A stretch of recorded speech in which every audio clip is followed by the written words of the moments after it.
Na mtazamaji wa Bongo Sport Media, hapa tuchambue kidogo kwa kile kitu ambacho kinaendelea huko Mashariki ya Kati, vita ambayo inaendelea baina ya Iran, Marekani pamoja na Israel.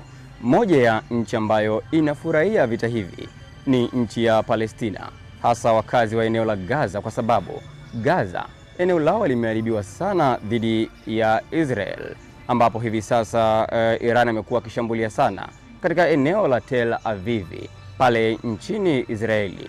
Haya ni malipizi kwa Gaza, lakini pia kuwasaidia watu wa Gaza, na pia Iran anafanya hivyo kwa ajili ya kupambania Uislamu, lakini pia na dola yake ya Kiislamu ambayo inaendesha nchi ya Iran. Mtazamaji, tazama picha hii ambayo inaitazama hapo. Hii ni picha ya Khan Yunus Restaurant ambayo inapatikana pale nchini Palestina katika jiji la Gaza. Inaonekana hivi kabla ya vita, lakini baada ya vita dhidi ya Israeli, hii restaurant inaonekana katika mazingira haya. Ni kitu ambacho kinasikitisha kweli kweli.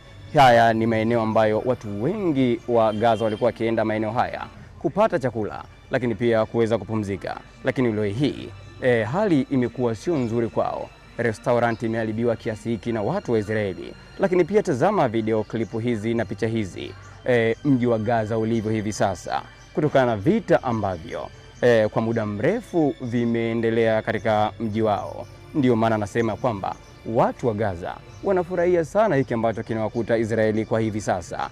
Irani kuipiga Israeli, watu wa Gaza wanafurahi sana, ni kutokana na mapito mazito ambayo wamepitishwa na watu wa Israeli na waziri mkuu wa nchi ya Israeli Benjamin Netanyahu. Mtazamaji wa Bongo Sport Media, nadhani umeweza kujionea jinsi gani Gaza ilivyo hivi sasa, lakini pia Tel Aviv, mji mkuu wa nchi ya Israeli, ulivyo hivi sasa. Nadhani umeweza kujionea jinsi ulivyo. Tel Aviv iko hivi kwa maana yake Irani amejitahidi kuhakikisha Tel Aviv, mji mkuu wa Israeli, unakwenda kufanana na Gaza. Sasa niandikie maoni yako hapo katika sehemu ya comments. Unahisi watu wa Gaza wana haki kufurahia hiki ambacho kimetokea kwa nchi ya Israel?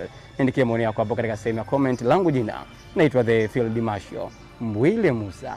Bye bye, mpaka wakati mwingine tena.